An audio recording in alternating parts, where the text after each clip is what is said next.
Intinya itu di Harus situ. dipahami, Bang. Satu dari judul perikop itu harus dipahami. Oke. Sekarang kalau begitu, saudara pahamkan saya. Apa maksud dalil itu? Tanpa kebangkitan Kristus, sia-sialah kepercayaanmu dan kamu masih tetap hidup di dalam dosa. Ayo. Coba jelaskan ke saya. Maksudnya apa itu?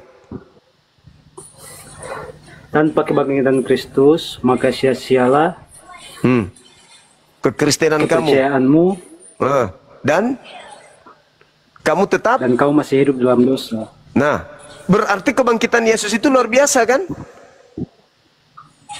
Kan dia mau membuktikan bahwa kebangkitan di antara orang mati itu ada. Nah, sekarang bisa nggak dia bangkit tanpa dibunuh?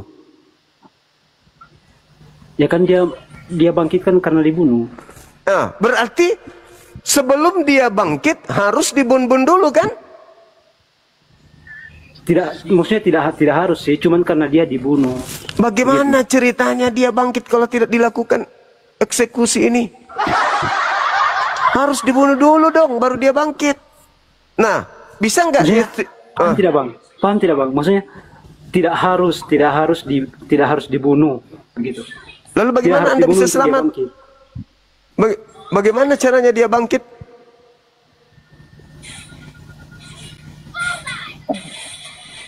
Ya? Bagaimana caranya dia bangkit tanpa dibunuh? Dengan cara dia sendiri loh. Berarti bunuh diri? Enggak tahu urusan. Kan ada aja. Kalau misalnya dia tidak dibunuh, kan ada aja. Cuman dalam firman dia kan sudah disampaikan sebelumnya. Sudah disampaikan sebelumnya. Itu maksudnya Jangan pegang sebagai manusia itu takdir. Oh, berarti orang-orang pendosa ini sudah ditakdirkan sebagai pendosa. Gimana? Berarti mereka yang menyalib Yesus ini sudah ditakdirkan sebagai pendosa. Ya. Berarti mereka ditakdirkan masuk neraka, kalian ditakdirkan masuk surga gitu. Tergantung iman masing-masing. Lah, tergantung iman gimana? Tanpa mereka yang tangkap ini kan diperintah. tergantung iman masing-masing. Iya, gimana ceritanya Anda menikmati hasil orang-orang lain bekerja, setelah bekerja mereka masuk di neraka, kalian menikmati hasil kerjanya masuk surga gitu? Mereka kan diperintah. Mau nggak dibalik posisinya? Anda yang menjadi penangkapnya Yesus, mereka yang menjadi Kristen, mau nggak dibalik? Dilihat dulu, maksudnya gimana ya? Lah, gimana dong? Kalau dia jahat, kalau tidak ya udah. Nah, itu Anda mengatakan jahat. Berarti orang jahat ini yang berjasa kepada keselamatan saudara. Gimana ini? Tidak ada penjahat yang berjasa, cuman jadi penangkap. Yesus sebagai manusia kan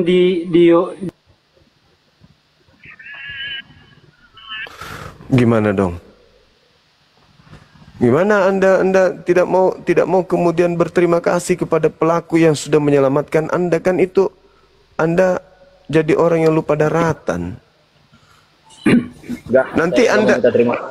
Nanti Anda di surga, orang-orang itu di neraka teriak, nggak tahu diri lu ya, gara-gara gue lu masuk surga lu, kampret lu. Bagi dong, gantian dong, sini dulu. Biar aku ke situ juga, kan kalian bisa nikmati surga gara-gara gue. Lu enak-enak susah kasih paham orang yang tidak paham sama sekali. Ongkan kaki. Aku yang sekarang di neraka, akibat pekerjaan gue lu masuk surga, enak kali. Kan gitu.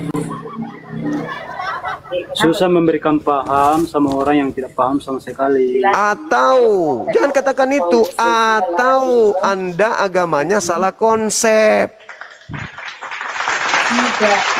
Sekarang Anda mengatakan dia penjahat, tapi Anda nggak mau mengucapkan terima kasih. Mereka adalah pahlawan, tapi Anda tidak mau mengakui. Sekarang saya tanya. Sekarang saya tanya sama kalian berdua. Siapa yang ngajarin kalian keselamatan itu berasal dari hasil pembunuhan? Tuhan pencipta langit dan bumi menyelamatkan manusia dengan cara membunuh Tuhan. Itu di mana konsepnya itu? Tidak ada penjahat yang berjasa di balik kematian Yesus. Udah selesai. Anda tidak akan sampai ke sana. Otak Anda hanya membangkang aja. Tidak akan Otak mungkin. Anda yang sampai ke sana. Sekarang Nggak paham begitu. sekarang yang melakukan pembunuhan kepada Yesus itu Anda mau ingkari? Hah? Gila dong. Gila aja sekalian. Gila supaya Anda melupakan mereka yang telah melakukan pembunuhan. Gila aja sekalian. Karena jelas-jelas nyata Yesus mengatakan dalam Yohanes 8 nomor 37 sampai nomor 44, yang mau membunuh Yesus itu adalah anak-anak iblis. Anak-anak iblis inilah yang berjasa memberikan kemudian kepada Anda tumbal untuk keselamatan kalian. Gimana ceritanya Anda ini? Anda menikmati hasil jeripaya pelaku-pelaku, tapi Anda nggak mau mengucapkan terima kasih. Katanya ajaran kasih, mengucapkan terima kasih kepada iblis aja sulit. Sementara iblis ini telah menghadiahkan keselamatan melalui jalur pembunuhan terhadap Tuhan Anda sendiri. Ini ajaran kasih apa? Itu pengertianmu doang, Bang, cuma. Oh yaudah, sekarang Anda coba kasih saya pengertian ke saya. Bagaimana caranya bisa Kristen ini selamat tanpa melibatkan iblis?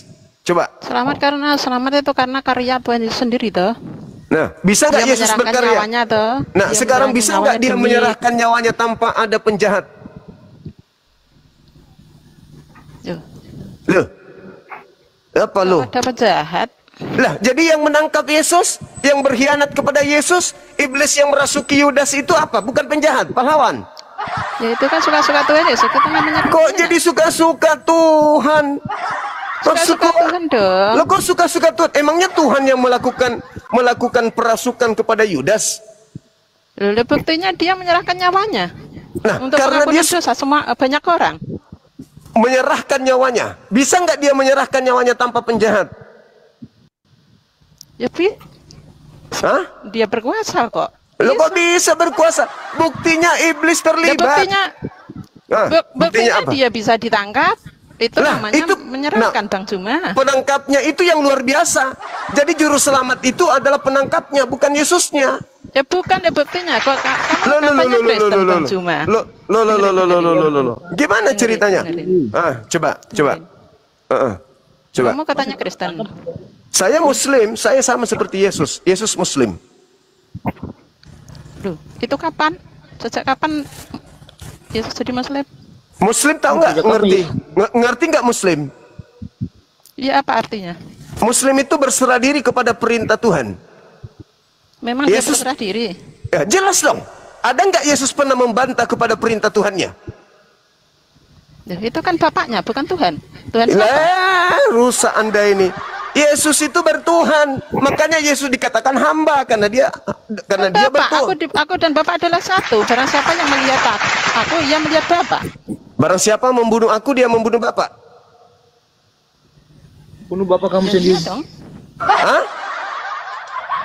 Ya, barang dong, siapa yang mengandung Bapak yang menyangkul anak dong, menyangkal anak, menyangkal Bapak dong. Berarti siapa yang membunuh aku membunuh Bapak? Enggak ada yang bisa membunuh Bapak. Lah buktinya Yesus dibunuh, berarti dia bukan Bapak. Karena Bapak adalah roh di dalam diri Yesus. Berarti melihat Bapak, berarti melihat Yesus bukan melihat Bapak. Ya iya memang kan Yesus kan gambar Allah toh. Tadi Anda mengatakan melihat Yesus melihat Bapak. Katanya Bapak roh, Yesus bukan roh. Gimana sih ibu ini? Penyesat kali ibu ini. Terlalu fasih, terlalu ahli. Saya paham kok. Terlalu ahli dalam menyesatkan ibu ini.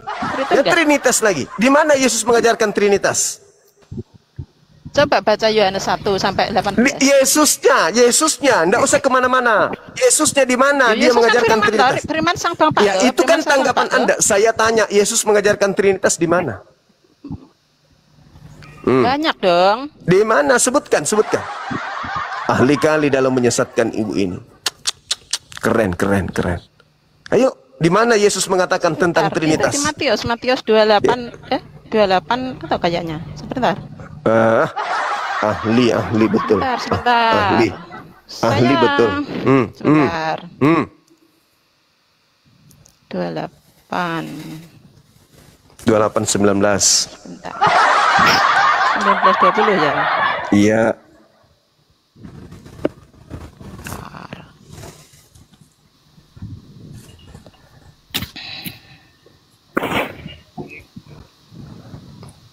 Jadi pembunuh Yesus itu adalah pahlawannya ibu ini.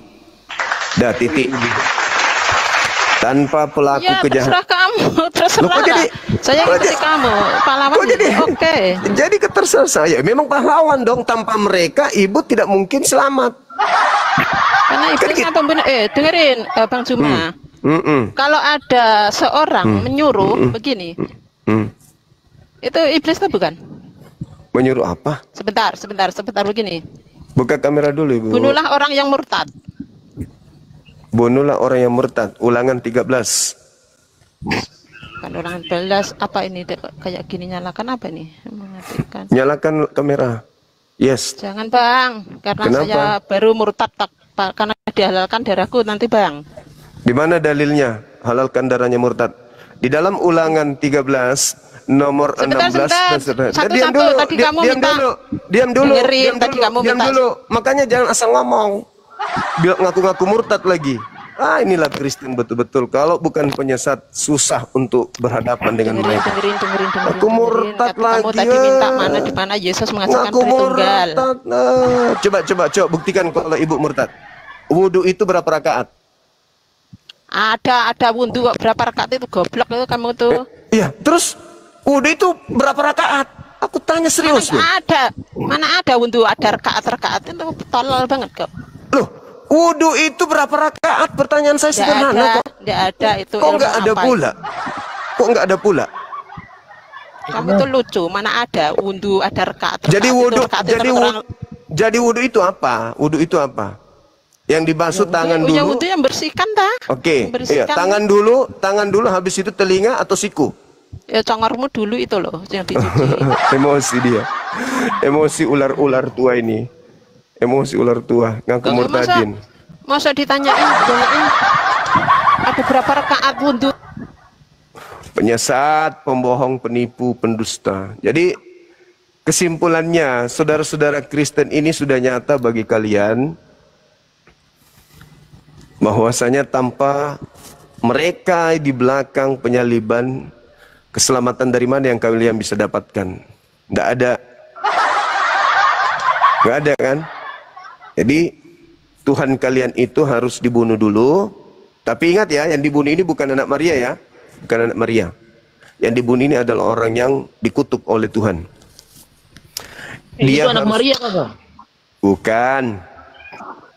Bukan anak Maria. Gila apa? Siapa yang bisa membunuh anak Maria? Siapa? Itu anak Maria itu. Bukan anak Maria. Ada aja. Bisa nggak membunuh orang yang disayangi oleh Tuhan? Sampai sekarang ini sebarang saja. Lah. Iblis. Lah. Justru iblis yang kau anggap itu. Sebarang saja. Yang dibunuh itu bukan anak Maria. Tuhanmu dan berkatmu melimpah itu bang. Emosi dia. Yang dibunuh itu bukan anak Maria. Sebarang saya injang-injang Tuhan. Iya dong. Mau bukti? Iya dong. Mau bukti? Tuhan kita. Mau bukti nggak? Bukti kamu nanti di kuburan nanti kamu itu. Emosi dia. Makanya kurangi makan babi deh, supaya otakmu berfungsi. Jangan begitu bro. Mau Tuhanmu, bukti? Tuhanmu, Tuhan. Mau buktikan saya hanya berkata bahwa yang disalib itu bukan anak Maria. Kok kamu emosi? Kita Yang disalib itu berdasarkan Bible bukan anak Maria. bro. Yang disalib nggak pernah bilang. itu, Bro. yang disalib itu bukan anak Maria. Kok sulit kali? Mau dibuktikan malah panas. Ini ibu ini kalau nggak mau buka kamera nggak usah naik bu. Buka kamera dulu baru naik. Kalau nggak- Tuhanmu mati dikubur, nggak bisa naik ke surga, diam aja bro. Tuhan mati, emangnya Tuhan saya manusia? Iyalah Muhammad lah. Hah? Kamu pikir kami Kristen menuhankan sesamanya makhluk? Lucu. Ini. Itu lala Muhammad. Ya, terserahmu. Terserahmu. Paulus sekarang mana? Paulus mana sekarang? Paulusmu mana sekarang? Paulusmu mana? Paulusmu yang menghadiahkan Tuhan, penjahat yang dituhankan. Yang kau tuhankan itu adalah penjahat yang dilantik oleh Paulus jadi Tuhan. Enggak boleh begitu, bro. Tuhan. Lah kamu nggak boleh. Giliran kau kena ginjalmu langsung kau tidak boleh. Kau menuduh orang sembarangan tanpa data, tanpa otak boleh. Saya katakan samamu, yang dilantik menjadi Tuhanmu Kristus itu adalah penjahat. Mau bukti? Mau bukti enggak? Bukti nanti di kuburan kamu nanti. Ya itu kamu ngapain celote kalau ternyata kau nggak mau terima bukti? Saya berbicara berdasarkan bukti. Kamu celote berdasarkan congor babi. Susah kan? Nah, karena kamu kebanyakan makan babi. Nah itu makanya. Bung. Tidak percuma itu babi dilarang dimakan oleh Tuhan karena ada efeknya. Inilah efeknya membabi buta. Kau asal ngomong. Itu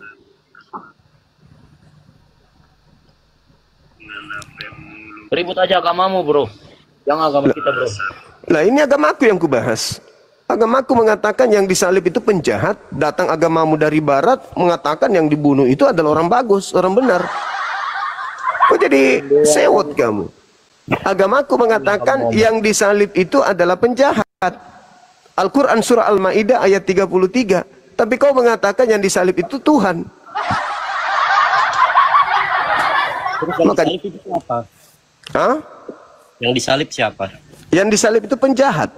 Ya penjahatnya siapa? Namanya siapa? Namanya kalau kita lihat nih, ya namanya Anda sebutnya Yesus Kristus.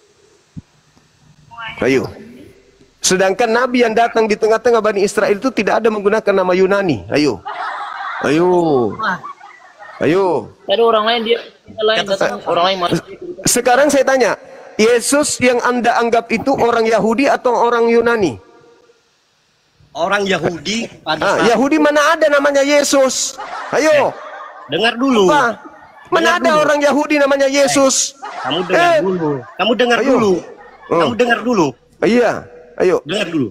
Saya dengar. Pada saat kelahiran Yesus Kristus itu pada zaman Kekaisaran Romawi. Terus apa masalahnya? Apa masalahnya? Saya tanya, apakah ada nabi diutus menggunakan bahasa Yunani? Ada. Siapa namanya?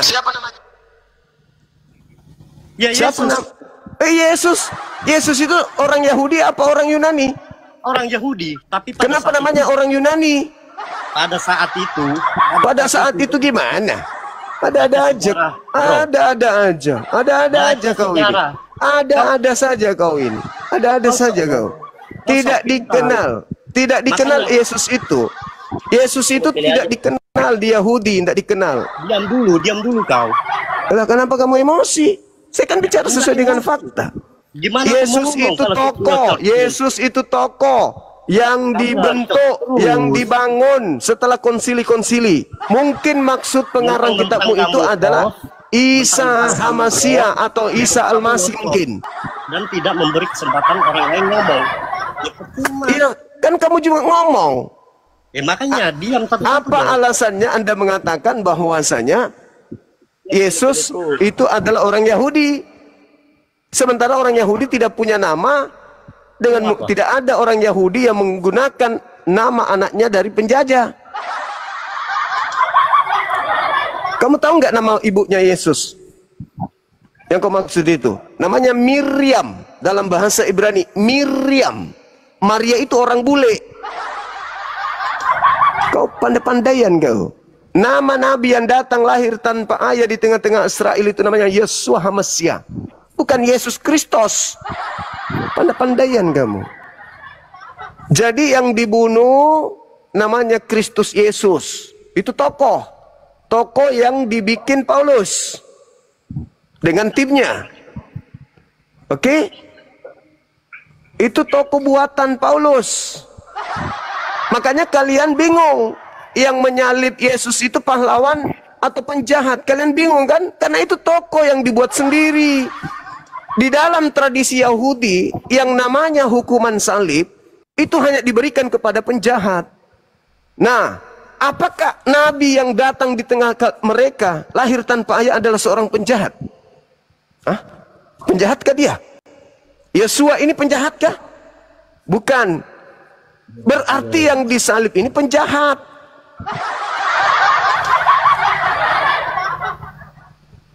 Makanya Paulus mengatakan dalam Galatia 3, Kristus telah menebus Kristen dari kutuk hukum Taurat karena Kristen. Pertanyaan saya, sejak kapan Taurat itu untuk Kristen? Dari sini aja sudah muncul kebohongannya, paham? Kristus telah menebus kita dari kutuk hukum Taurat. Sejak kapan hukum Taurat itu untuk Kristen? Sejak kapan? Coba, di mana hukum Taurat itu untuk Kristen? Di mana dalilnya? Hah? Di mana? Coba. Kalian berdua aku tanya. Di mana dalilnya hukum Taurat itu untuk Kristen? Kenapa harus Yesus mati untuk Kristen? Ayo. Iya, mati untuk buat Muslim. Lah, memang bukan kami, emang kami pagan. Cuman pagan yang ditebus dosanya menggunakan bunuh Tuhan sendiri. Sekarang saya tanya, saudara berdua nih. Sekarang saya tanya, saudara berdua, dengar. Dengar. Hukum Taurat itu untuk siapa?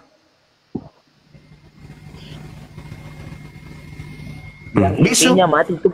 Bisu. Kalian kenapa kalian? Bisu kan, bisu. Mati itu. Dengar. Nah, hukum Taurat itu untuk siapa? Coba kau bicara. Hukum Taurat itu untuk siapa? Sejarah ya. Orang lain. Dalam kitab Jabur atau Taurat, hukum Taurat itu diberikan Allah kepada Musa di Gunung Sinai. Untuk siapa? Bentuk loh batu. Untuk siapa? Untuk orang Israel. Berarti Galatia dengar. Jangan terpotong. Oke, lanjut. Dalam beberapa tahun sementara Yesus sudah dijanjikan Allah sejak peristiwa Adam. Saya tanya hukum Taurat.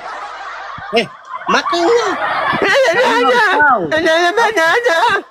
Hukum Taurat kau bahas itu untuk siapa? Hukum Taurat untuk siapa? Enggak mau dengar nih. Hukum Taurat itu untuk siapa? Orang Islam pantasan dikit-dikit mau menang. Enggak mau dengar. Hukum Taurat itu untuk siapa? Makanya dengar dulu. Hukum Taurat itu untuk siapa? Ini bukan gereja, Dek. Kamu dengar dulu, Bapak. Ya, hukum Taurat itu untuk siapa? Tadi aku udah bilang, kamu nanya berkali-kali. Berarti hukum Taurat itu untuk Israel kan? Ya untuk Israel pada masa terus, itu, ketika zaman Musa. Oke, sejak kapan Torah itu untuk Kristen? Makanya dengar dulu.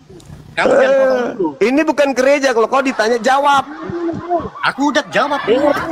Hukum Taurat itu untuk siapa? Hukum Taurat itu untuk orang Israel. Jangan mentang-mentang kamu host, kamu maunya menang.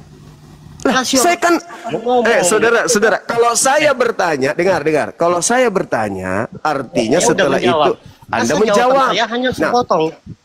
Saya belum menjelaskan. Apa yang Anda ingin katakan? Silakan. Ingat pertanyaan saya. Hukum Taurat itu untuk siapa? Jawab. Saya jelaskan dulu. Ineransi Alkitab tidak pernah salah. Dari Perjanjian Lama, Kejadian sampai Wahyu, ada 66 kitab. Ceritanya berkesinambungan. Tidak ada terputus-putus, tidak ada. Anda harus paham itu. Jangan Anda comot satu lalu untuk pertanyaan saya, Taurat untuk siapa? Ini bukan gereja, jualan Tuhan yang punya batu sakar. Saya bertanya, Taurat itu untuk siapa? Anda sudah menghina. Kemarin saya dengar Anda nangis-nangis. Tidak ada saya menghina Tuhanmu orang Kristen. Saya menghina apa, anak kecil, saya menghina apa? Kamu nangis-nangis kemarin. Iya, saya menghina apa? Saya menghina apa? Kamu ngaku nggak nangis kemarin di fitnah? Terus ngajak jemaah bersumpah demi Allah.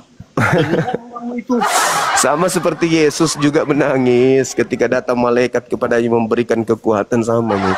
Gak usah gue bahas itu. Adik, gak usah gue bahas itu. Gak usah gue bahas itu. Kalau kau sakit hati itu karena mungkin jalanmu yang salah. Kalau kau berat dengan tema ini mungkin memang kau salah agama. Mungkin agamamu tidak masuk akal. Itu aja. Gak usah terlalu gimana kali. Akui aja memang sudah seperti itu kodratmu. Nasib memang udah nasib gitu. Bang Juma. Apa wanita? Kau buka kameramu. Bang Juma yang ganteng. Tinggal ku pencet di sini kau terlempar ke neraka. Ngapain kau sombong bicara? Kau buka kameramu. Buka kamera, buka. Ini saya minta saya ini ya. Oh, sayangnya kau dilempar. Suamimu kayaknya yang minta kamu turun. Ini saudara-saudara Kristen, Anda tidak akan pernah bisa menerima kalau setan yang ada menyebabkan penyaliban itu adalah pahlawanmu. Karena kamu akan merasa dirimu tidak mungkin dong setan. Tapi faktanya begitu. Faktanya begitu. Kalian menerima hasil karya iblis. Faktanya itu. Nah sekarang iblis ini pahlawan atau penjahat? Anda ingin mengatakan penjahat, salah. Anda ingin mengatakan ini apa lah Bapak?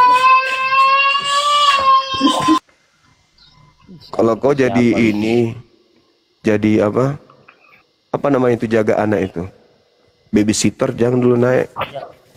Begini kasih kakak tidur, Juma. kasih tidur dulu anak majikannya Om, baru kesini. Gitu saudara. Kok dikeluarin bang?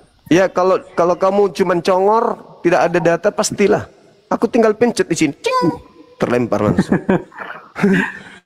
Gitu dong. Sekarang saya tanya kalian berdua nih, hukum Taurat itu untuk siapa? Ya. Abang percaya nggak ada Nabi Musa? Aduh, hukum Taurat itu untuk siapa? Yang kasih keluar hukum Taurat itu siapa? Aduh, Kristen. Yang mengambil hukum Taurat siapa? Memang Nabi berat, Musa, kan? memang berat kalian itu karena tak ada pondasi. Yang kalian itu disuapin, pokoknya kita selamat, pokoknya kita selamat, pokoknya kita selamat. Nah, ini kacau kan jadinya akhirnya. Dibilang pahlawan salah, dibilang penjahat salah. Sebenarnya keadaan itu tidak salah, kalian yang keliru. Agama kalian yang harus menjelaskan ini. Kenapa agama Anda menerima konsep keselamatan dari hasil karya iblis? Kan itu. Katanya iblis ingin menyesatkan. Tapi kenapa kalian terima ajarannya? Kenapa kalian terima hadiah dari dia? Iblis itu ingin orang masuk neraka. Oke. Tapi ketika iblis menghadiahkan kalian Yesus, kalian terima. Apa yang salah? Apa lagi? Kami menolak pembunuhan terhadap orang suci, kami tolak. Kami tidak terima. Kami tidak menerima tumbal manusia. Ayo. Imamat 15 nomor 21. Orang yang menerima tumbal manusia itu adalah penyembah dewa Molok. Ayo. Ayo. Apa? Lah Yesus itu manusia kan? Pembunuh berantai. Yesus itu manusia kan? Yesus itu manusia kan? Ya, dia menjadi korban. Mungkin kamu dia menjadi korban kan? Dia menjadi korban. Untuk apa dia menjadi korban? Untuk merupakan suatu hal tukar guling. Tukar guling. Kalian punya dosa waris, ditukar guling. Yesus harus menjadi korban tukar guling. Yesusnya yang dikorbankan, kaliannya yang diselamatkan. Kan tumbal.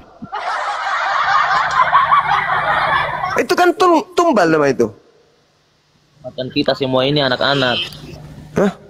Dengan enggak Tuhan Yesus ada, Tuhan Yesus itu ibaratnya bapak. Bapak kok dibunuh, anak durhaka. Bapak untuk menyelamatkan anak-anak semua. Nah, untuk menyelamatkan anak-anak maka dia dibunuh. Siapa pembunuhnya? Siapa pembunuhnya? Siapa pembunuhnya? Siapa pembunuhnya? Siapa pembunuhnya? Pembunuhnya iblis. Ayo. Soalnya kan udah tanya ulang-ulang saya udah. Nah, makanya memang kalian sulit. Apa ini? Apa ini? Apa ini? Apa? Ngomongnya dari tadi itu ada. Oh iya dong. Makanya kalian itu akan sulit, maju kena, mundur kena.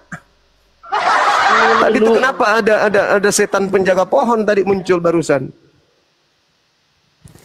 Nggak usah terlalu lebay. Nggak usah kayak baik, kamu bicara itu aja. Iya dong, harus dong. Karena agamamu itu tidak bisa kemudian disimpan di karung. Agamamu itu mau aja dipamer, diajarkan ke agama umat Islam. Coba agamamu itu nggak usah dipamer ke orang Islam yang awam, didatangi, diinjili, dimurtadkan. Emang kita nggak pamer. Kalian itu yang pamer. Kok nggak pamer pula? Gimana? Ya, Sekarang saya bertanya lagi. Hukum Taurat itu untuk siapa? Untuk Yahudi atau untuk Kristen? Yang pamer sekarang ini apa? Percaya. Untuk semua. Di mana dalilnya hukum Taurat itu untuk semua? Inilah kalian. Wah, parah kali. Yang pamer sekarang yang atau kalian? Diam dulu kau, weh, Calabai, kau diam dulu. Ya, langsung Saudara Sambawa diam. Silakan ngomong. Ya. Kan saya tanya tadi, Bang. Abang percaya tidak ada Nabi Musa? Percaya. Dia nabi yang diutus kepada umatnya Bani Israel. Nah, sekarang saya tanya samamu. Yang mengambil hukum yang datang ke tengah-tengah Bani Israel yang dibawa oleh Musa itu untuk seluruh bangsa atau hanya untuk kaumnya Musa? Untuk seluruh bangsa. Mana dalilnya? Baca di mana? Oh, Bang, saya kembali lagi kau ke perpustakaan. Di mana dalilnya? Inilah kalian membabi buta, kalian tuh hanya dengarkan pendeta, pastor tanpa kalian belajar. Gini jadinya. Giliran kalian bertemu dengan orang yang lebih paham Bible, babak belur. Asal ngomong. Yesus itu, Torah itu. Asal ngomong kan? Seenak perut. Kamu berhadapan dengan umat Islam yang lebih paham Biblemu, nangis. Kita enggak nangis, bro. Lalu apa? Tumangi. Kita santai aja. Kerak. Kita santai aja, bro. Oh iya, santai. Karena kita berpikir Tuhan saya. Jadi kita itu santai saja, bro. Kamu diajarin kebenaran malah kau santai. Saya santai aja. Kau masuk surga, saya juga mati masuk surga. Kau mati masuk neraka, saya juga sama. Ya santai aja, bro. Itu ajaran kasih itu tidak begitu, Dek. Ajaran kasih itu ketika saudaranya salah, dituntun. Santai aja, bro. Yang penting rajin beribadah. Astagfirullah, beribadah menyembah kepada siapa? Hantu belau. Kamu agama apa kamu ini?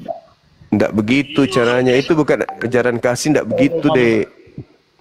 Yang namanya ajaran kasih itu ketika orang itu terbukti salah, keliru, hilaf, kita luruskan. Itu ajaran kasih. Gitu, bukan malah dijerumuskan gitu loh. Saudara Erik sudah tahu beribadah menyembah masing-masing Tuhan sendiri. Tidak begitu. Ajaran kasih itu harus menyadari bahwa Tuhan itu cuma satu, agama yang benar itu cuma satu. Ya saja Kristen aja. Nah, itu namanya kau tidak kasih. Egois itu namanya.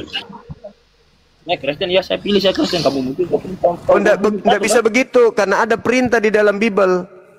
Markus 16 nomor 16, beritakanlah Bible ke seluruh makhluk. Itu perintah. Matius 28 nomor 19, jadikanlah seluruh bangsa menjadi muridku. Itu perintah. Jadi kalau Kristen itu agama benar, ya, jangan kau nikmati kebenaranmu sendiri, kau harus bagi-bagi ke orang lain. Siap debat dengan saya, Juma? Siap, Bang, siap. Buka kameranya, Bang. Jangan diturunkan dong. Ini kalau yang kayak gini-gini anak sekolah minggu aja dilawan, gimana? Bagus yang tadi itu. Naik lagi, Bang. Naik lagi yang barusan tadi. Siapa nih? Oh, sudah siap berdebat sama aku, Suma. Itu yang bagus itu. Artinya dia sudah percaya diri. Artinya dia punya banyak materi, dia punya senjata. Naik lagi, Bang. Naik lagi, Bang.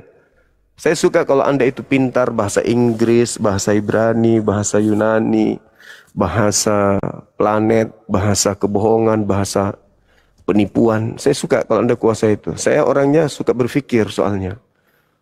Saya akan menyetarakan cara saya, cara pandang saya, dan cara saya memberikan pesan tergantung lawan diskusi. Kalau dia intelek, pernah injak Yerusalem, dia bisa mengerti tentang ilmu filsafat, nah itu saya akan ladeni sampai taraf itu. Ya, kalau kayak tadi modal congor, saya juga akan kayak gitu jadinya. Jadi saudara yang tadi yang merasa hebat, mohon naik kembali minta permintaan, turunkan yang lain. Saya butuh orang yang cerdas di sini. Ya, silakan. Malam Bang. Malam saudara.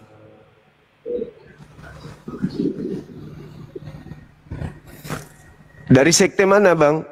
Katolik, Protestan? Kristen Bang. Iya, Kristennya maksudnya. Oh, Protestan berarti ya? Iya Bang, ya. Oke, sip.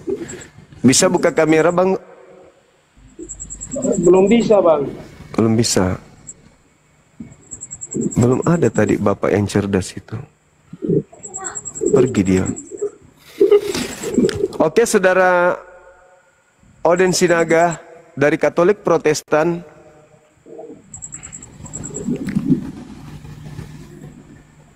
Halo.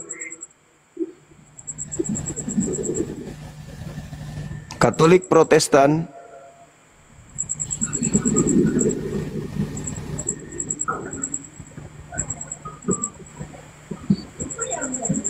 Halo.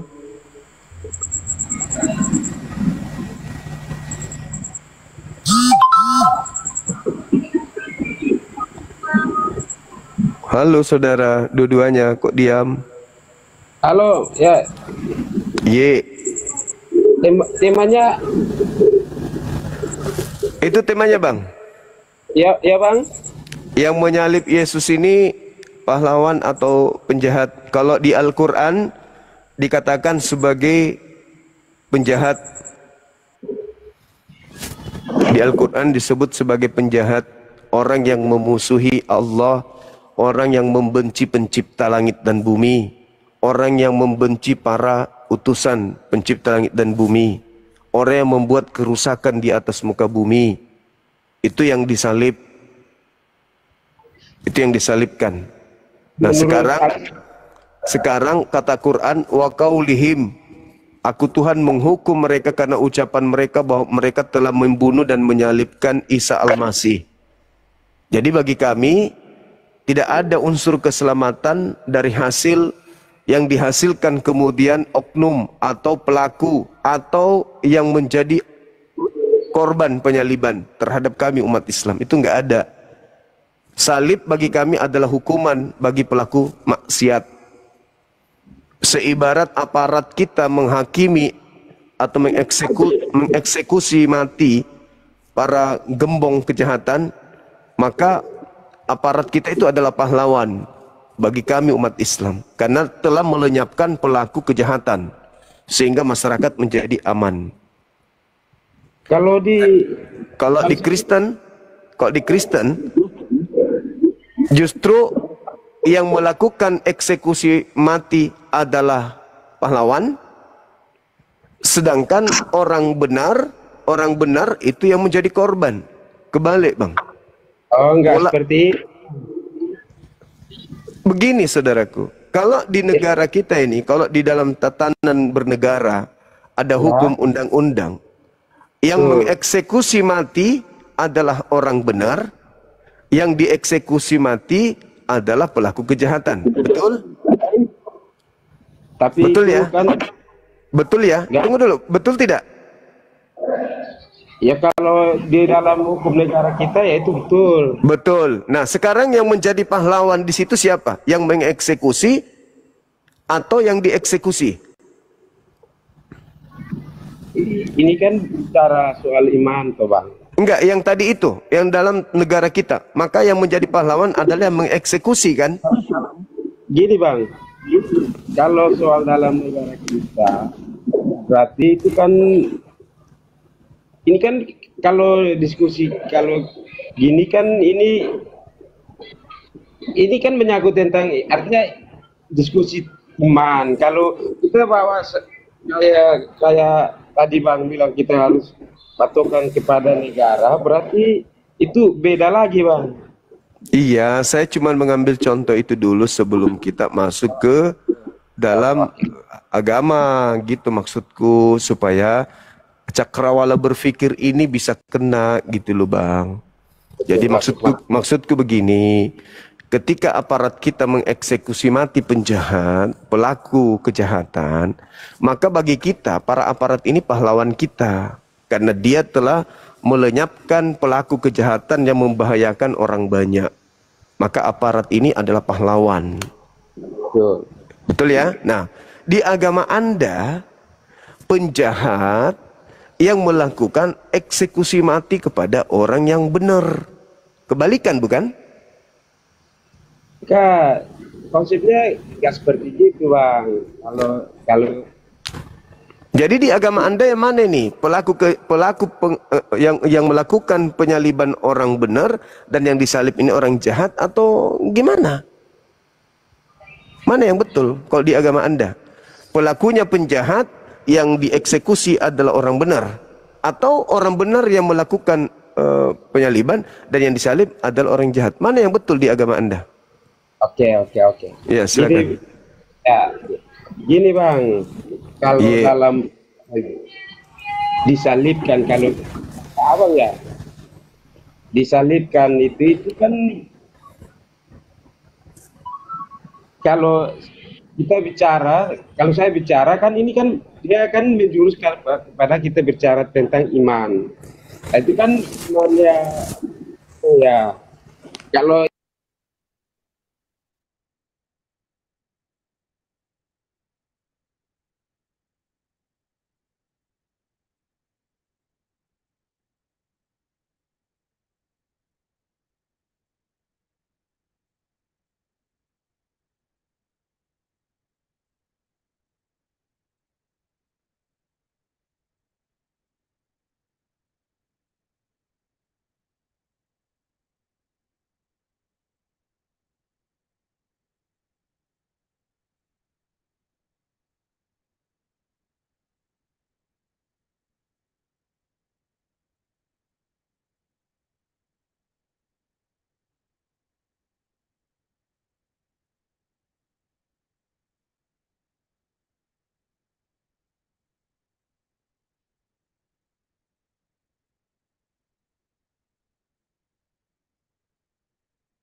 Hah? Ada Bang, saya hafalnya begini. Jangan mengingini istri orang lain. Dengar ya, doktrin itu merupakan pemikiran yang diwariskan Bapak. Itu ya doktrin ya. Doktrin itu merupakan pemikiran yang diwariskan tanpa dilandasi data yang aktual. Itu doktrin. Seperti yang Bapak lakukan sekarang. Dia nggak ngerti asal percuma bawa kamu sama dia nggak ngerti juga doktrinnya dia. Bapak kita ini kasih darah daging kali kebotolannya nih ya, betul aku bilang. Ya memang seperti itu. Tapi saya tidak menyalahkan Bapak. Saya tidak menyalahkan Bapak. Cuman saya menyalahkan apa? Sikap kekeras kepalaannya Bapak, itu saja. Bukan saya salahkan, Memang cuma saya sikap sayangkan. sikap keras kepala Bapak ini memang harus dia buat karena bagaimanapun juga sudah Yang membela dibilang dia. bukan cuma membela agama, karena memang dia tidak butuh benar dan salah di sini. Diskusi ini bukan untuk mengetahui mana kebenaran, tidak, tapi untuk menyampaikan kebenaran menurut dia. Kalau kita bukan kebenaran menurut kita, tapi menurut kita menyampaikan kebenaran menurut ilmu pengetahuan. Kalau Bapak ini menyampaikan kebenaran menurut dia, dan itu adalah dan apa yang kita lihat ini justru adalah apa ya, pembuktian kebenaran kalam ilahi terkait surah Al-Baqarah. Summum bukmum umyum fahum la yarji'un. Sadaqallahul azim. Itu makanya Uni dari tadi tuh santai, karena tapi Asran lihat Uni tegas, keras, dan akan murka kalau ada penghujatan terhadap Nabi kita. Tapi Bapak ini tidak menghujat, makanya Uni tetap santai, ketawa, kita tetap di sini. Dan saya nggak turunkan Bapak ini karena, loh, bukankah kalian umat Islam sudah membaca Al-Quran berulang-ulang? Bukankah di Al-Quran sudah Allah firmankan dan beritahukan hal ini? Bukankah kita harus belajar dari apa yang kita lihat ini, betapa doktrin merusak akal, mematikan hati dan akal? Harusnya kita bersyukur kepada Allah. Dengan yang teman-teman tonton ini, teman-teman bersyukur kepada Allah. Terbayang nggak teman-teman kalau diizinkan lahir dalam keadaan kafir kepada Allah? Makanya malam ini teman-teman bersyukurlah kepada Allah, masih diizinkan untuk beriman kepada Allah.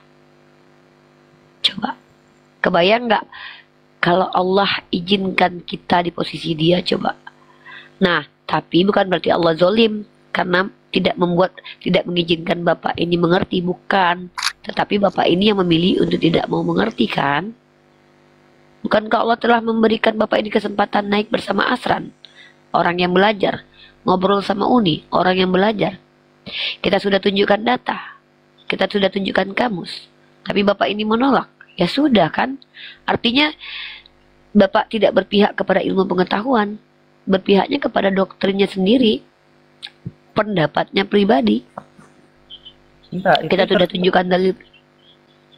Apa Pak? Tertulis di mana?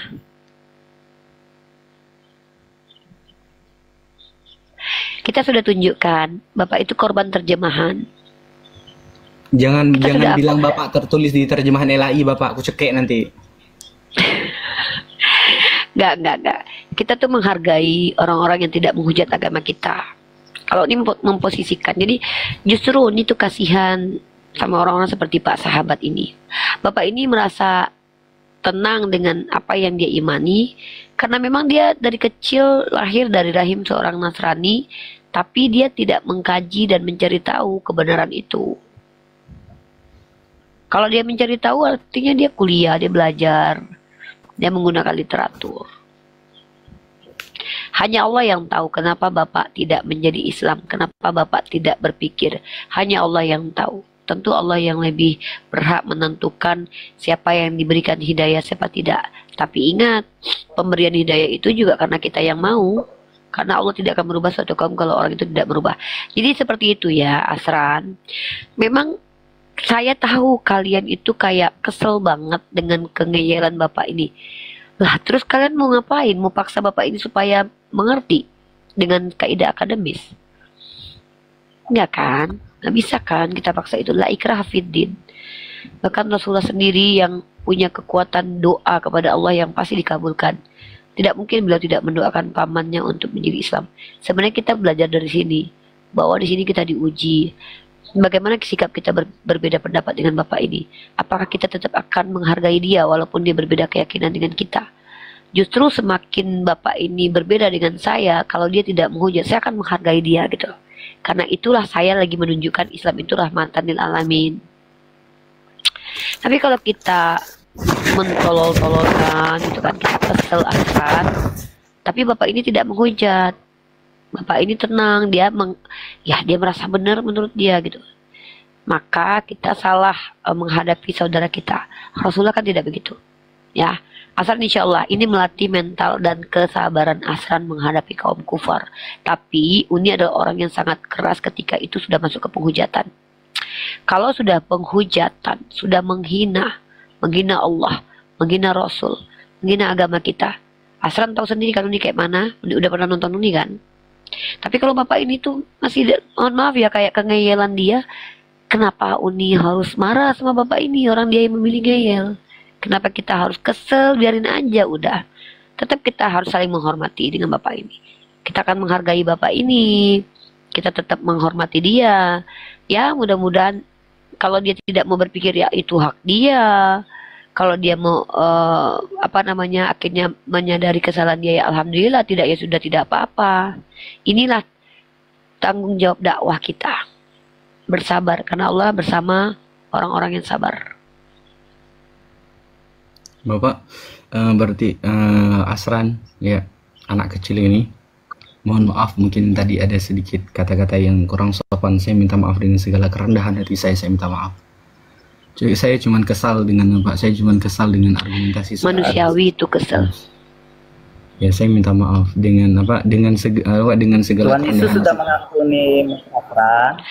Pak, nggak ada, dia bukan penyembah Yesus. Tidak, Pak, dia itu tidak penyembah Yesus, Pak. Yesus itu tidak mengampuni dia karena dia tidak bersalah kepada Yesus. Dia justru orang yang sangat memuliakan Yesus, bahkan mengikuti Yesus. Jadi kita tuh bukan penyembah Yesus, ya. Gini, Bapak ini harus tahu nih batas-batasan Bapak. Kami bukan penyembah Yesus, kami orang yang memuliakan Yesus, ya. Bapak silahkan menyembah kepada Yesus. Yesus sendiri. Bentar dulu ya, saya mentang-mentang membela Bapak karena Bapak di sini tidak menghujat agama Allah, tapi kalau Bapak botolnya maksimal, saya juga nggak terima, Pak. Itu merusak peradaban, Pak. Gini loh, Pak, dia bukan penyembah Yesus, jadi Yesus tidak mengampuni dia. Kenapa? Karena dia tidak bersalah kepada Yesus. Yang mengampuni dia itu adalah Allah Subhanahu wa Ta'ala sebagai sembahan dia, sembahan saya, sembahan kami umat Islam. Bapak kan menyembah Yesus, it's okay, terserah, nggak apa-apa. Tapi Asran diampuni oleh Allah. Saya nggak terima kalau Asran diampuni Yesus. Siapa? Kita nggak kenal Yesus, kita kenalnya Nabi Isa. Bahkan Yesus itu adalah nama yang salah dan keliru karena dia bukan orang Yunani. Betul. Itulah kenapa diselewengkan nama orang, dirubah-rubah nama orang. Bapak kalau ngomong sama Bunda Maria ya, Bunda Maria, saya mau ketemu sama anakmu Yesus, ditampar Bapak. Enak aja kau ganti-ganti nama anakku Yeshua, kau ganti-ganti jadi Yesus. Capek-capek aku potong kambing katanya kan. Gitu loh. Yang nampar siapa? Bunda Maria lah nampar Bapak, nama anaknya Bapak ganti-ganti. Ah itu. Lah, sekarang saya tanya, nama Bapak punya anak nggak? Yaudah saya tanya, Bapak punya anak nggak? Nah. Nama anak Bapak siapa? Ada Immanuel, dipanggil Noel. Saya ganti nama Bapak, namanya Immanuel, boleh nggak Immanuel? Breges saya, Breges. Saya ganti namanya jadi Immanuel. Nggak apa-apa. Yaudah ganti nama anak Bapak jadi Immanuel ya, Immanuel ya. Immanuel. Ya kalau memang itu hanya terjemahan secara kosakata situ nggak ada, Pak. Tidak ada kosakata itu. Nama tidak bisa diterjemahkan, Bapak. Nama itu nggak bisa diganti, Pak. Bapak, gini loh, Pak. Bapak, ini sedikit, Bapak. Bapak, entah itu jadi ilmu ataupun tidak. Gini loh, Bapak. Ini menurut saya, Bapak. Mohon maaf. Entah ini akan menjadi ilmu atau Bapak serap menjadi ilmu untuk Bapak atau enggak, ya terserah Bapak. Cuman saya ya sesuai apa yang saya ketahui ya saya berikan kepada Bapak. Yang pertama Bapak, ya proper name itu tidak bisa dijadikan bahan translitasi ataupun ditranslatekan, tidak bisa. Itu proper name Bapak. Proper name itu nama. Ya contoh saya Asran. Mau kemanapun saya berada, saya tetap Asran. Tidak bisa saya nanti di Arab jadi Asrin, jadi Asron, jadi Amrin, tidak bisa. Tidak bisa saya ini Asran ini datang ke Arab nanti jadi apa? Jadi Malik, nggak bisa. Tetap Asran. Kemana saja Asran. Begitu pula Bapak. Kemanapun Bapak tetap Syahlan. Tetap Syahlan Bapak. Paham nggak Bapak? Kemanapun Bapak ada, Bapak pergi, Bapak tetap Syahlan. Itu namanya proper name, Bapak. Itu proper name. Ya, tidak bisa ditransliterasikan. Kemanapun kita, tetap itu nama kita. Oke, itu harus ingat itu Bapak ya. Mbak ya. Ini saya mau apa menjelaskan yang Unirifa sampaikan tadi. Nggak usah. Kita udah jelas, kita udah paham, kok udah tahu. Enggak, kita lagi nggak minta penjelasan, Pak. Enggak, udah, Bapak udah jadi Kristen aja nggak apa-apa. Ya, Bapak jadi Kristen aja nggak apa-apa ya. Nah, karena di situ nggak apa-apa, Bapak jadi Kristen aja nggak masalah. Kita lagi nanya, Pak. Manusia. Pak, kita lagi nggak butuh dijelasin. Pak, kita lagi saya kepada dia. Pak, kita lagi nggak butuh dijelasin. Jadi mau mati menulis asra. Bapak mohon maaf. Saya selaku orang belajar Bapak ya, Bapak selaku orang belajar saya Bapak ya, Pak. Saya merasa kayak Allah kok gini ya, masih ada ya. Bisa gitu. Ini belajar jauh-jauh Bapak. Gak kasihan Bapak sama saya. Saya belajar jauh-jauh Bapak gak kasihan sama Asran ya. Iya. Dulu Pak, saya belajar jauh-jauh loh Pak. Keluar negeri dulu saya belajar Pak. Masa pulang-pulang Bapak bodoh. Bapak dengar dulu Bapak, saya udah habis S loh, saya sekolah Bapak. Orang tua saya ngorbanin biaya gitu. Untuk apa? Mendidik saya menjadi anak yang pintar. Ya. Malam ini Bapak bodoh-bodohi saya. Nggak kasihan Bapak sama saya. Bapak kasih doktrin sedemikian rupa kepada saya. Nggak kasihan Bapak sama saya. Kasian lah Pak. Ini doktrin kabar bahagia loh Mas. Bahagia apa Bapak? Saya lebih baik, dengar ini Bapak. Saya lebih baik menderita dengan kepintaran saya daripada saya bahagia dengan kebodohan yang Bapak tularkan kepada saya. Jujur saya bilang. Saya lebih baik menderita dengan kepintaran saya daripada saya bahagia dengan kebodohan yang Bapak tularkan kepada saya. Ingat itu Bapak. Aku Pak, lebih baik aku menderita Pak dengan kipas angin daripada aku menderita pakai AC loh Pak.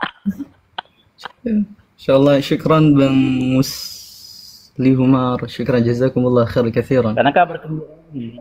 Insyaallah, kalau Tuhan sudah menawarkan manusia yang percaya kepadanya untuk masuk surga tanpa harus ke neraka, ya kan? Ya harus kita bagikan dong. Ya kan. Tapi kalau misalnya nggak mau menerima kasih karunia Tuhan. Ini kater nih. Ini kater. Jangan Dek, kena ban nanti Dek, Jangan Dek, jangan Dek, kena ban nanti Dek. Bapak, Bapak kan sudah dijanjikan surga gitu ya. Bapak dijanjikan surga ya. Ya kan? Saya sewa pembumbun banyak. Saya suruh bun-bun biar terus masuk surga gitu. Boleh nggak? Bapak kan sudah dijanjikan surga tadi. Dek. Jangan nanti di framing Dek. Canda. Capek saya Pak.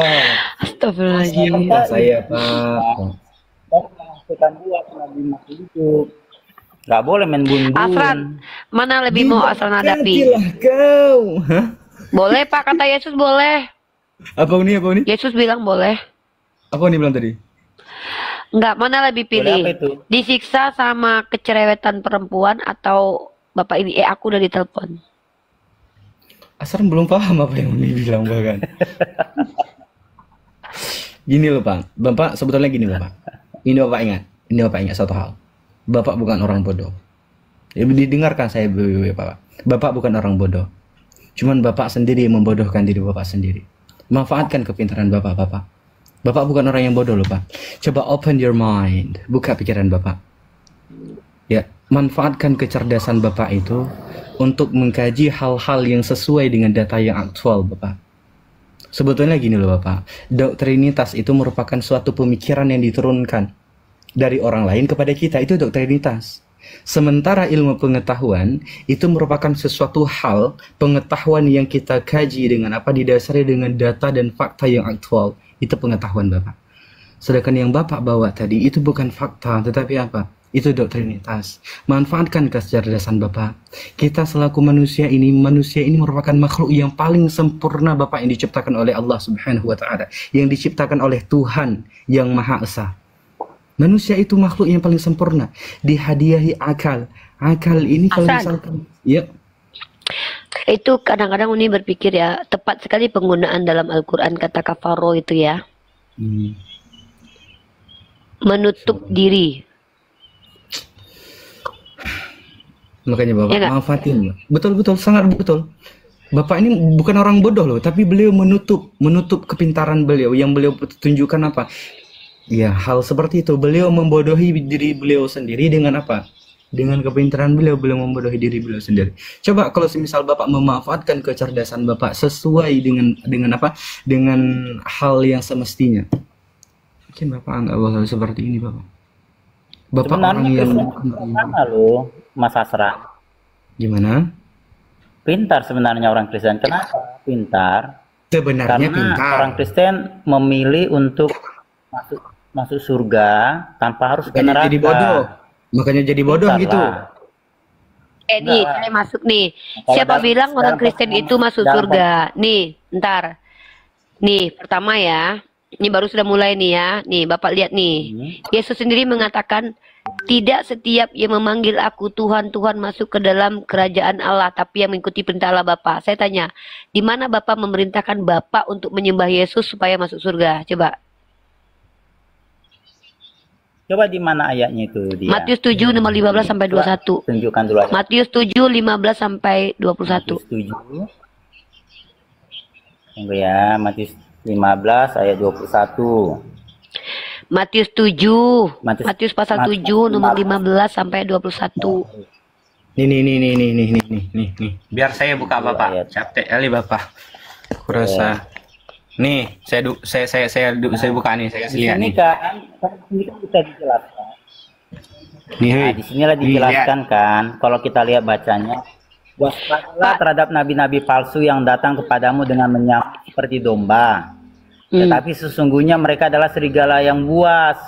Dari buahnya lah kamu akan mengenal mereka. Dapatkah orang memetik buah anggur dari semak duri atau buah ara dari rumput duri? Baca ayat 21-nya. Demikianlah setiap pohon yang baik menghasilkan buah yang baik, sedang pohon yang tidak baik menghasilkan buah yang tidak baik.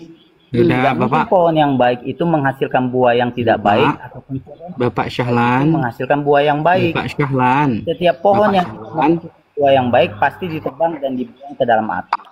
Jadi dari buahnya lah kamu akan mengenal mereka. Bukan setiap orang yang berseru padaku Tuhan Tuhan dan dalam kerajaan surga, melainkan dia yang melakukan kehendak Bapakku yang di surga. Pada hari terakhir banyak orang akan berseru kepadaku, Tuhan Tuhan, bukankah kami bernubuat demi namamu dan mengusir setan demi namamu dan mengadakan banyak mujizat demi namamu juga?